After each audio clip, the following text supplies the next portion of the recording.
Sean bienvenidos al lanzamiento del nuevo canal especializado en logística, High Logistics Channel, un canal en la web donde usted aprenderá y se capacitará en logística de una forma diferente. Bienvenidos.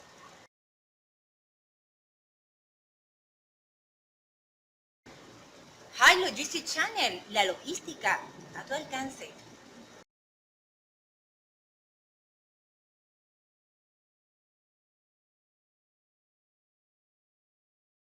Entonces, eso trae por consecuencias unos sobrecostos logísticos actuales en cuanto a eso. Las carreteras son de alta montaña, tenemos un problema grave en Colombia, y es que tenemos muchísimas carreteras de montaña. Verbo y gracia para los colombianos, pues, que todos conocen la carretera Medellín-Cartagena. Tenemos que subir, tenemos que salir aquí a Don Matías, Santa Rosa de Osos, Yarumal, subir Ventanas, obviamente esas mulas subiendo, luego bajando. Ustedes saben que bajando también la compresión hace que los vehículos gasten bastante combustible, además bajan muy lentos, además también carretera de doble vía, pues obviamente lo hace mucho más lento. Todas esas cositas que estoy diciendo hacen que tengamos ese sobrecosto logístico. Lo voy a pasar rápidamente. Nuestras carreteras son de 52 toneladas, eso hace que los contenedores en Colombia den esta tasa, el 64.6, va la mitad vacío, la mitad lleno, porque con la carga pesada que se mueve, con la mitad del contenedor ya tenemos las 28 toneladas que nos permite promedio el rodamiento aquí en Colombia. Correcto, esto lo voy a pasar rápidamente. En la materia prima, Colombia tiene un problema, y es que está mal ubicado todo su proceso productivo. La materia prima llega a los puertos, tiene que ingresar 800 kilómetros, 900 kilómetros, 1000 kilómetros a los principales centros productivos colombianos, que se llaman Bogotá y Medellín, correcto, y después procesar esa materia prima para sacarla para el consumo local, y si queremos hacer comercio internacional, devolverla a los puertos. Esto hace que sea bastante difícil y costoso. El principal centro productivo que es Bogotá, queda supremamente lejos, queda a 8.203 pies sobre el nivel del mar. Ustedes recuerdan alguna historia, sí hay gente que pronto no conoce esa historia. Inicialmente la capital de Colombia no iba a ser en Bogotá, sino que iba a ser en Río Negro, y una de las tantos, y recuerden ustedes, en el año 1886, la Constitución de 1886, que Santa Fe, Río Negro era capital, porque se pensaba desarrollar toda la capital en el famoso Valle de San Nicolás, que es un valle extremadamente amplio, pero por intereses políticos de aquella época y por las diferencias de zonas que habían, y por esa división Bolívar con Santander, hizo que estemos como estemos actualmente. Seguimos, el segundo, yo lo llamo vulgarmente el segundo centro productivo, que se llama Medellín, está metido en un hueco, como yo lo llamo vulgarmente, a 5.304 pies sobre el nivel del mar, y estando 700, 800 kilómetros de los puertos. Eso también. Entonces, toda esta serie de cositas que las estoy pasando rápidamente, porque este no es mi tema de conferencia, pero sí hablan del sobrecosto logístico, para que no queden las cositas así en el aire. Hay algo extremadamente miedoso, y es Colombia no tiene ferrocarril. Lamentablemente, estoy tratando de buscar ahí. Mi padre fue escritor de un libro que se llama El ferrocarril de Antioquia, o El despertar de un pueblo. Algún día llegué y le dije: papi, ¿por qué se llama El ferrocarril de Antioquia o El despertar de un pueblo? Y me dijo: despertar de un pueblo, porque ninguna nación, ninguna región despierta si no tiene los ferrocarriles. Enseguida, si me queda tiempito, me vuelvo a levantar y lo busco en la biblioteca para presentárselo a ustedes. Se llama El ferrocarril de Antioquia o El despertar de un pueblo. Tenemos también, entonces, aquí están viendo ustedes las diapositivas. El principal aeropuerto queda a 8.300 pies. Tenemos un aeropuerto a 5 pies sobre el nivel del mar, Barranquilla, pero realmente no maneja la carga que maneja, o los pasajeros que maneja Bogotá. Tenemos el combustible más caro de América, desde Alaska hasta la Patagonia. Caramba, el combustible en Colombia no tiene razón de ser, pues, esos valores. Eso se sale de todo orden. Ok. Casos como casos bien curiosos, como el túnel de Oriente, que lo construimos hace poco, no hace más de 10 años, para conectar Antioquia con Medellín, con Turbo pues con Urabá para acercarnos al mar. Medellín dista de Urabá 345 kilómetros, a Turbo 345 kilómetros.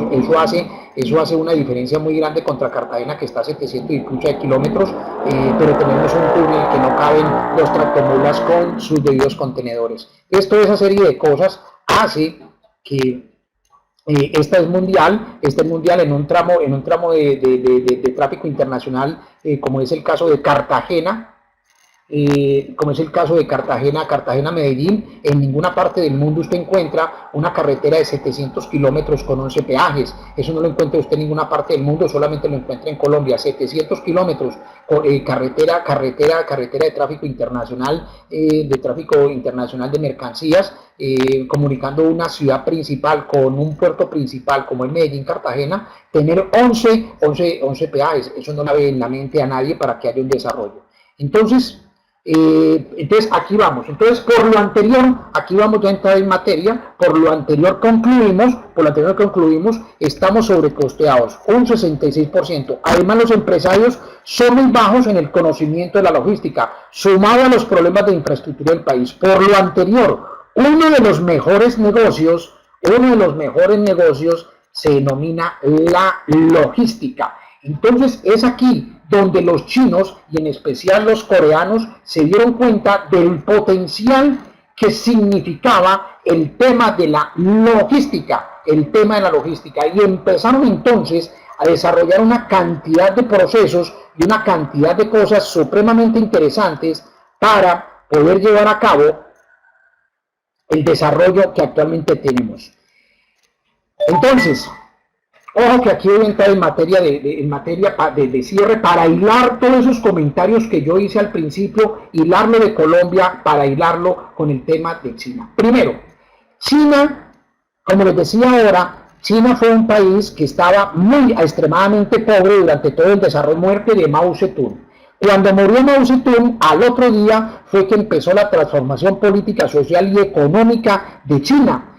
Entonces, entre las políticas que tenían en los procesos de desarrollo, tenían uno que era todo el proceso productivo. ¿Y qué dijeron los chinos? Nosotros necesitamos ser la potencia número 1.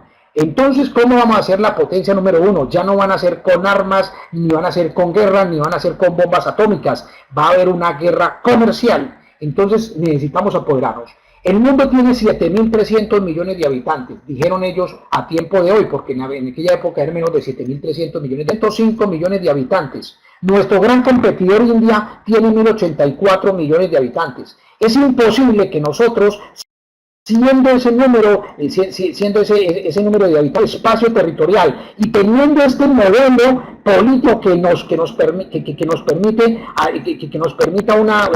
ser más amplio por ser más estrictos, a su vez, que es el sistema comunista, caramba, nosotros podemos perfectamente ser la capital del mundo y atacar ese mal sistema de los otros, que es el sistema capitalista, porque con ese sistema capitalista ellos no van a poderse mantener en el mundo. Entonces fue ahí donde empezó toda la transformación.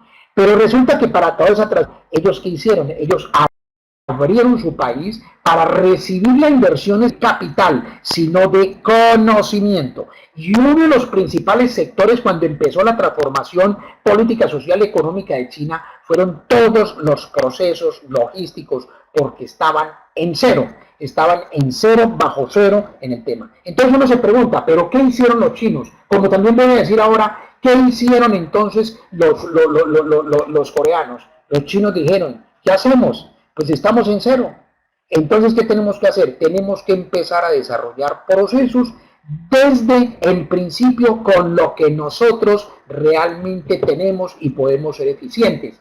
¿A dónde voy yo con esto? O con ese, vamos a desarrollarlos, vamos a partir de desarrollar procesos desde lo que tenemos, no desde lo que no tenemos. No es que llegar allá a China, como a veces pasa aquí en Colombia, que llega un conferenciante a decirnos a nosotros cómo es que es el sistema logístico de los países escandinavos, Suecia, Dinamarca, Finlandia, Noruega, qué sé yo, correcto, y vienen y nos cuentan aquí todo un panorama de cosas bonitas. No. Venga, necesitamos empezar a hacer procesos productivos o empezar a hacer procesos logísticos desde lo que tenemos, no desde lo que no tenemos o no podemos tener de mañana o pasado mañana, es desde lo que tenemos hoy. Entonces lo primero que hicieron fue, oigan, somos un país multimillonario, rico en todo lo que tiene que ver con transporte fluvial, porque estamos llenos de ríos. Entonces inmediatamente lo primero que alistaron fue todo el tema de transporte fluvial. Ya esto es una cosa fundamental. Entonces, rápidamente empezaron a traer asesores de toda parte a nivel mundial de transporte fluvial. En ese momento no podían empezar a construir trenes porque estaban sin plata. Entonces estaban todavía sin problema. Tenemos que desarrollar con lo que tenemos hoy. Y empezaron a hacer eficiente su transporte con el tema del transporte fluvial. Hoy en día, todo el desarrollo fluvial de China es una cosa impresionante. A segunda instancia dijeron, si tenemos la tierra y somos los dueños de la tierra, ¿qué es más fácil o qué es más costoso o qué es más barato? Comprar tierras, comprar tierras y hacer carreteras o hacer redes ferroviarias. Entonces decimos, en este momento no tenemos dinero, ¿qué tenemos que hacer? Lo primero que vamos a invertir entonces es en desarrollo ferroviario. ¿Por qué? Porque nosotros somos los dueños de la tierra y nadie se opone a que por tal vía o por tal potrero vaya a pasar una línea férrea, porque eso es del Estado, por esa propiedad no existía en ese momento la propiedad privada, eso era del Estado. Entonces el Estado tiraba la carretera, tiraba la línea férrea por donde se le diera su libre arbitrio. Entonces vamos a tirar las carreteras. Entonces primero empezamos fluvial, que ya tenemos el río.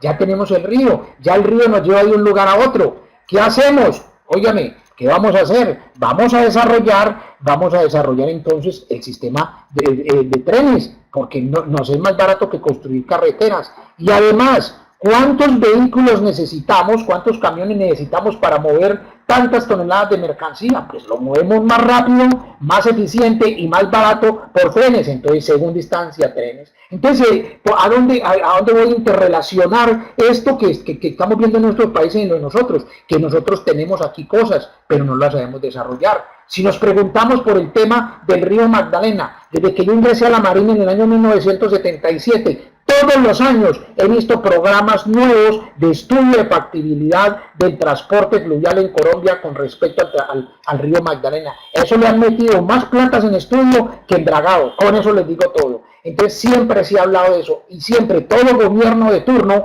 ha tenido el tema del río Magdalena. Una de las tantas cosas de la entre comillas,